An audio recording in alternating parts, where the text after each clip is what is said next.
We've all grown up in this era where the body is sectioned off into silos.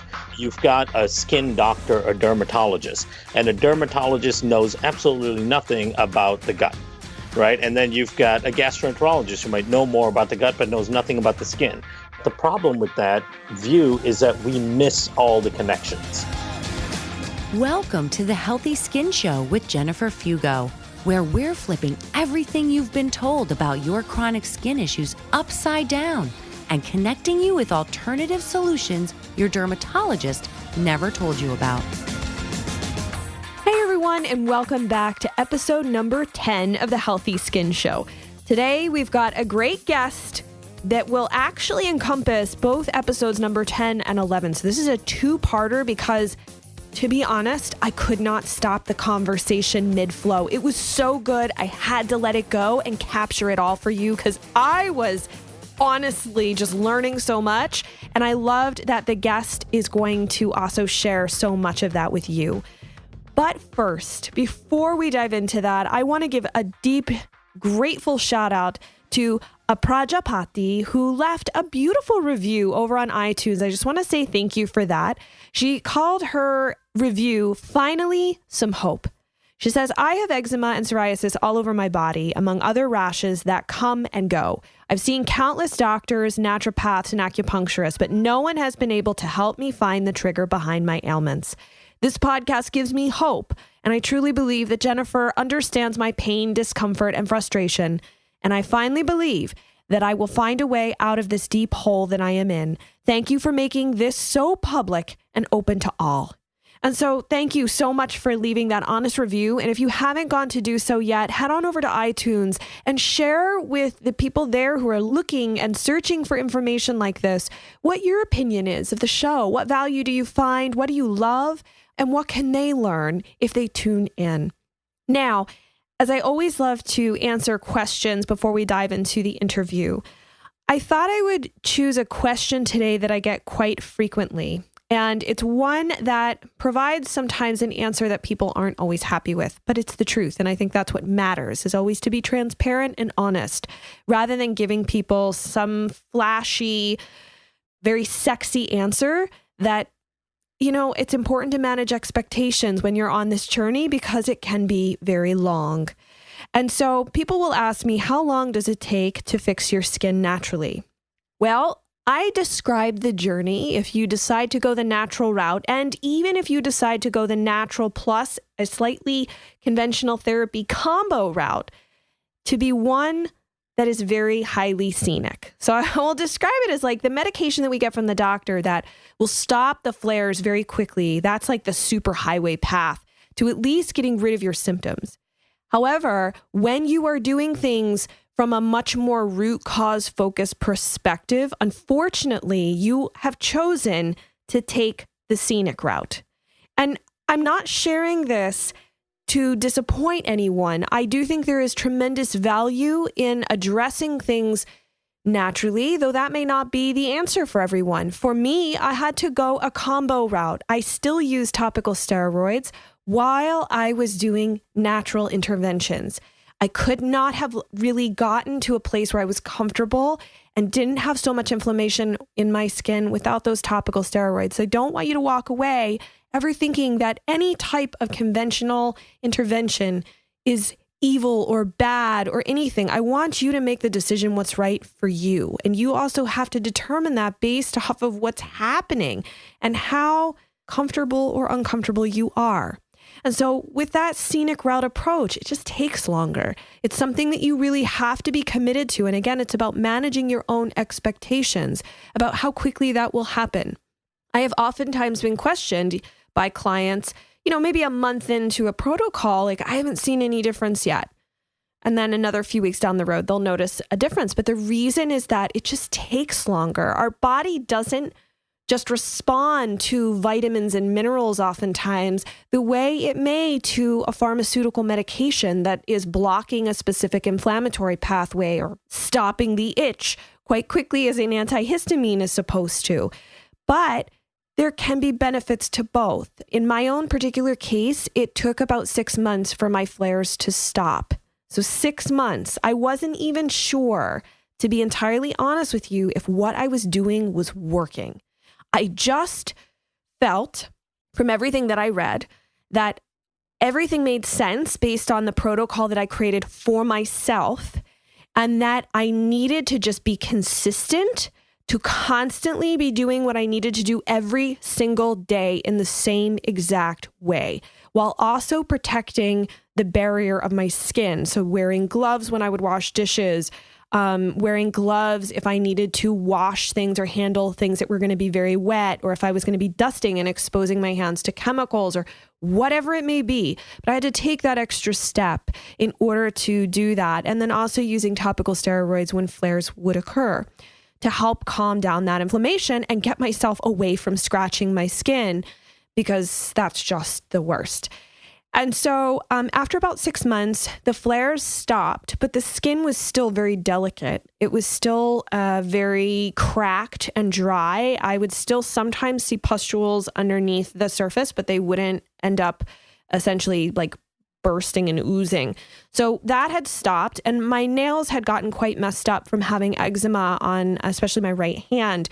And so after about somewhere between 8 to 10 months, I started to see a really big difference, that the quality of my skin that was coming back in was a lot softer. It was also less delicate. And then around the 12-month mark was where I really felt pretty comfortable in not doing everything exactly as I had. So I wasn't wearing gloves when I would wash dishes anymore. And I wasn't being so crazy about keeping my hands dry. I was really just more comfortable in heading back into a more normal routine where you're not so fixated on every little thing touching your skin. And so as time went by, things continued to improve, and it actually took almost 2 years for my nails to grow back out normally. It took a long time, and they're finally in a much healthier space, but it did take time. And so that's why I say it's the scenic route. It's not fast. And the only way that you can really get to that endpoint, these beautiful overlooks, this beautiful scenic, I always think of like driving on this highway and there's all these beautiful trees, and then you come to this incredible clearing at the top of the mountain.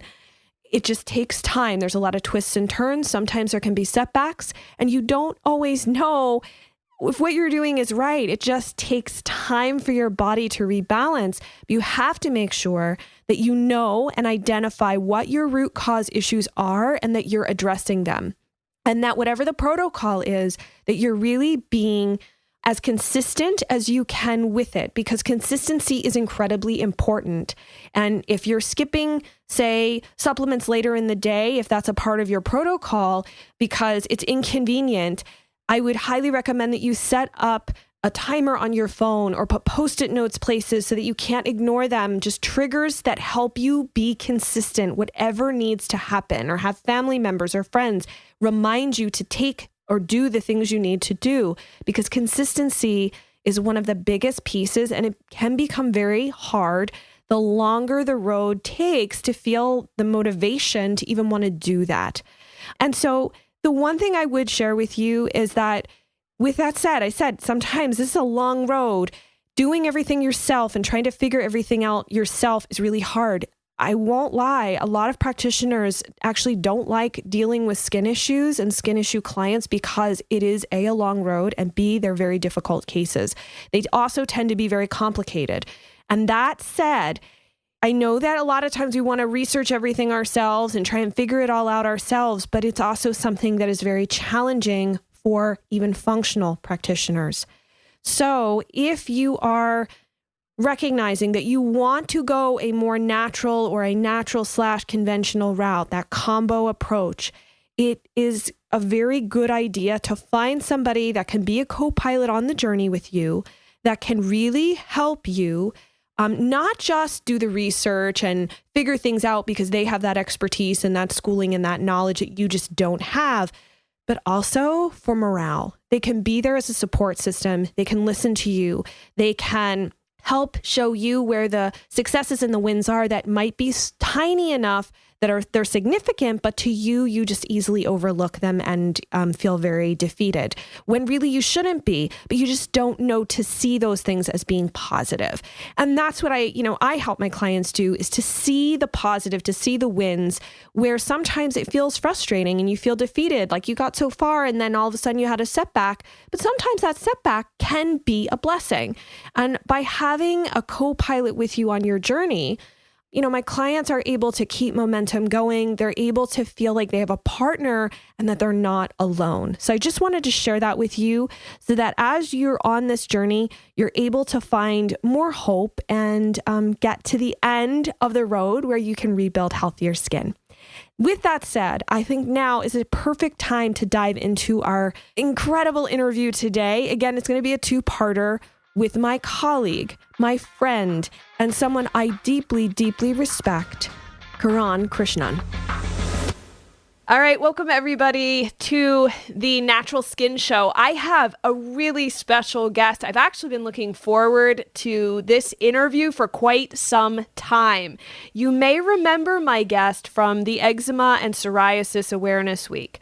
His name is Kiran Krishnan, and he is a research microbiologist and has been involved in the dietary supplement and nutrition market for the past 18 years. He comes from a strict research background, having spent many years in hands-on R&D in the fields of molecular medicine and microbiology at the University of Iowa.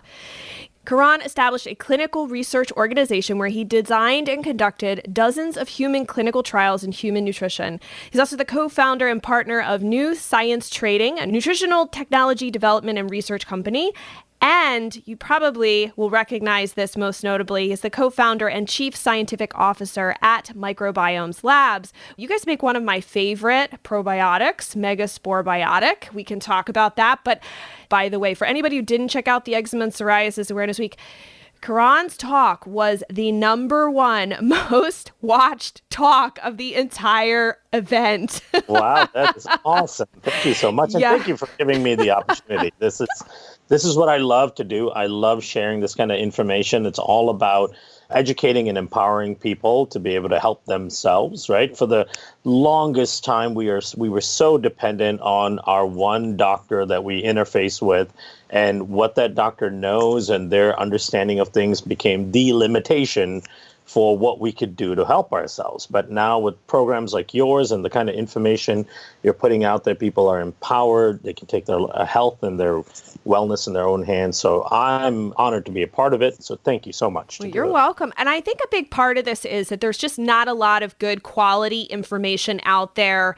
about chronic skin conditions. So I think one great place to start, because you are so heavily into research. You're like, that's your wheelhouse. Can you give us a little bit of an update of what's going on in the skin world? Like, what research out there is going on that our listeners might be like, wait, people are doing research on this? Like, what's going on? Because like we don't hear anything about this stuff anymore. It's like you only hear about it if it's, I don't know, from a big company, but there's a lot of cool research, and I know you guys are doing some research. So tell us what's going on as far as skin, gut, probiotics, that kind of stuff in the research world. Yeah, so the biggest thing is that we now know with a great deal of certainty that the skin isn't its own independent organ that is affected primarily by things that it encounters on the outside, right? So we used to think like if your skin is itchy or there's a rash or you had eczema, psoriasis, there was something wrong with the outside layer of your skin, and then there was something in the outside environment that was bothering that layer of your skin. So let's put lotions and creams, basically treat everything from the outside in, because we only saw skin from the outer layer and we didn't really understand and grasp how the inner layers of skin really controlled everything on the outside. And the bigger picture is that skin is your biggest reflection of the health of your inside of your body. And so it really has changed the paradigm on how we look at what is causing all of this rampant issues with eczema, psoriasis, acne, rosacea, the list goes on. And it's starting at earlier and earlier ages as well.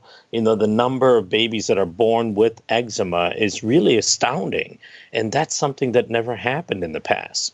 We didn't have 1 or 2 month olds with eczema at this alarming rate. So we know that there's something going on with how we're feeding the skin. And we have to remember that the skin is fed from the inside, how we're feeding the skin, how the immune system is treating the skin, and then the outcomes that we're seeing in the outside world. So what we're coming to understand is that there is an amazing ecology on your skin surface, and that ecology determines so much of what happens to your skin, how it reacts to the world around you. And then in large part, that ecology is controlled by the ecology in your gut. So the gut microbiome and the skin microbiome, they talk, essentially. They talk. Exactly. Yeah. So we have to think of ourselves as, and I always say this, like a walking, talking rainforest, right? We are a very complex ecological system. We have all of these niche ecologies that all have to communicate with one another in order to function properly. So if you look at a rainforest, if anyone's ever been in there, you've got many layers of ecology in a rainforest. You've got, the ground layer, the thing that happens right below all of the surface bushes and shrubs and all that. You've got the shrubs, you've got the short trees, and then you've got the tall canopy at the very top. And there are animals that only live in the canopy. They live 50, 60 feet above the forest floor, but their lives are dependent on what's going on in the ecology below. So think of our skin as the canopy ecology in our rainforest, but much of what happens to the skin comes from the soil, the roots, the grounding that occurs in the gut. So one of the things that I also wanted to clarify for people, so if you're listening to this and you're at the beginning of your journey, it's important to realize that, because I get questions about this, does it matter what type of skin issue I have? You talk about these connections to the gut, but maybe my skin condition isn't considered autoimmune. So does it really mean that what's going on in my gut is affecting this outside? Like, they have a really hard time understanding that. And I think sometimes it's a little scary to think that there are other things underneath the skin that are causing the issues. Because like you said, we traditionally look outside in, and you're asking people to look inside out as well. Right. Yeah, and the reason I'm asking people to do that is that's the new understanding in the most advanced scientific communities that are studying this topic. We're starting to understand that skin, of course, grows from the inside out. Like most people know that already. Your top epidermal layer is a layer that was pushed out from the inside, and the skin grows from inside out.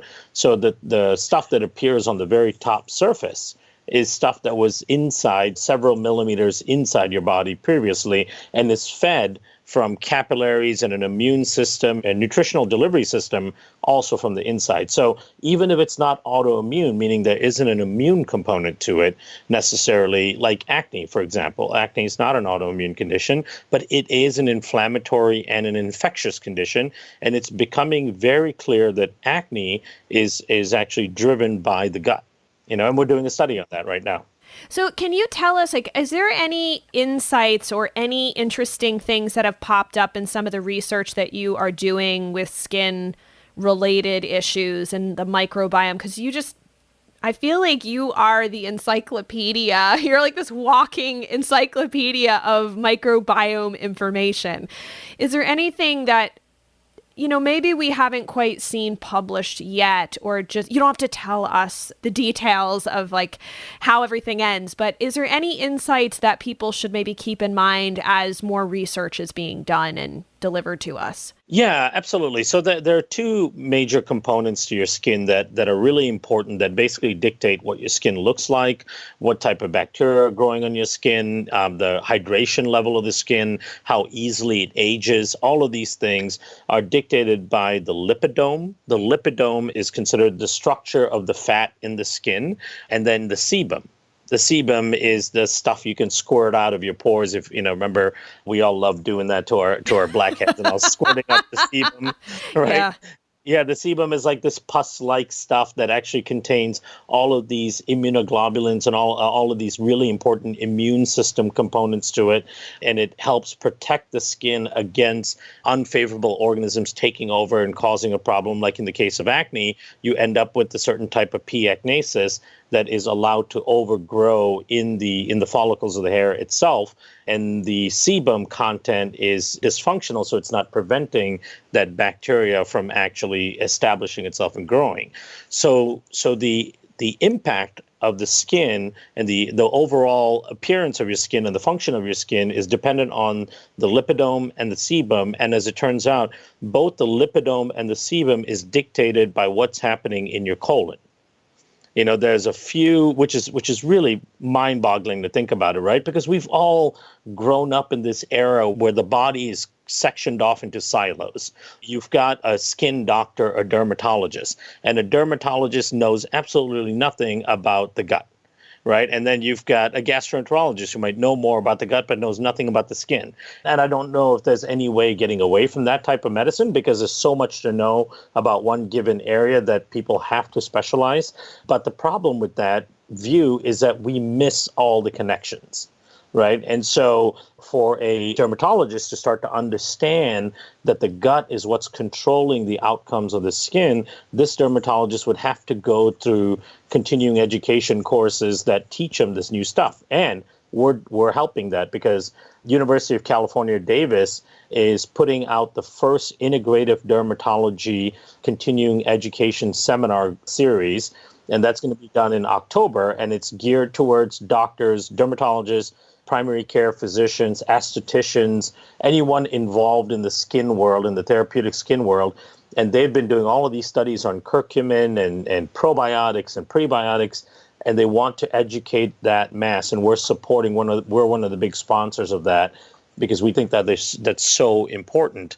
So now what you're eating, most people can relate to this, right? So people who suffer from acne flare-ups, most of them knew when they were kids that there was something that they would eat that would cause the acne to come, right? I remember I had friends that would say, oh, I can't eat that chocolate. If I had chocolate, I would break out. Or I can't eat those fries. Like a lot of times greasy stuff will give you a breakout. So we've known intrinsically that eating certain things, putting things into our gut, had an impact on our skin.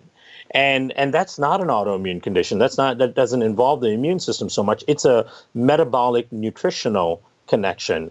The reason is we count on our large colon bacteria to produce things like butyrate, short chain fatty acids, right? Butyrate is one of the number one metabolites that travels from the colon through your circulatory system and gets into your skin and the bottom layers of the skin and controls the types of fatty acids and lipids that are actually existing in that layer of your skin. Okay, so let me unpackage this for people for a second, because you just blew my mind. You first of all blew my mind, but I'm not sure if everyone listening is going to be like, they might be like, what? So essentially, the products of the gut bacteria, so they're quote unquote waste. Yeah. I always tell people, I'm like, what's living in your gut also poops, essentially. Yep. But butyrate is something that acidifies the colon, which is good. That's a good thing. We want a healthy level of butyrate in the colon because it helps prevent growth of candida and other not so friendly bacteria. Mm-hmm. But what you're saying is that waste product can enter the body, travel through the bloodstream, and make its way to the skin and help dictate what the microbiome on the skin looks like. So if you theoretically have an unfriendly gut microbiome where you're not producing a whole lot of that butyrate, this really important byproduct, then you essentially wouldn't have like a signal. That signal is missing, so to speak. Is that sort of where we're going here? Like what I'm describing? Okay. Yeah, you got it. And the thing is, that's actually one of the main control mechanisms. And we can't make butyrate ourselves, right? We don't have it in our genetics or our capability to make butyrate. We're actually counting on certain types of bacteria in the gut to do it for us. Now, in contrast to that, the bacteria that make butyrate, they make it from digesting prebiotics and fibers. So they'll take carbohydrates that were not digested in the small bowel. Once it enters the large bowel, they start breaking it down. They make butyrate, acetate, propionate, and about 6 or 7 other short-chain fatty acids. And all of those things have different functions in different parts of your body. For example, some of those short-chain fatty acids will go to your brain and will actually help energize the brain, revitalize some of the neurons, help produce some of the hormones that we need in the brain. Some of them will go to the liver and will actually help detoxify the liver. Butyrate itself will actually help your body burn fat and improve the satiety signals so you know when to stop eating. It'll also energize your cells so that your cells can actually use stored fat for energy rather than craving sugar. So it does all of these amazing things, including traveling to your skin and changing the types of fatty acids and the types of sebum that you end up with on your skin, which changes the types of bacteria you have on your skin, which eventually changes the characteristics of your skin. So in contrast, there's bad bacteria that'll take those same carbohydrates and produce gas instead of butyrate and other short-chain fatty acids. One of the gases they could produce that is actually detrimental to the skin is ammonia or methane gas, right? So certain people, like if you've known that if you eat sugar or you eat certain types of carbohydrates, you would break out or you'd get a rash, that comes from those bacteria producing higher levels of ammonia or unfavorable gases that actually affect your circulatory system and cause an inflammatory reaction in the skin rather than that repairing action that butyrate does. My brain is like exploding. It's exploding like a beautiful blackhead. I know that this interview is just way too good to pause right now, but don't worry. The next episode, part 2, is coming to you very soon. That way you don't have to miss anything and we can continue talking about these deep, deep issues, especially connecting the skin microbiome to the gut microbiome so you can rebuild healthier skin. And don't worry, any of the information that we've talked about today is definitely inserted in today's show notes. That way you don't have to wait until the next episode to get your hands on anything that we've already touched on. In the meantime, I look forward to seeing you in part 2 of this riveting conversation with Kiran Krishnan.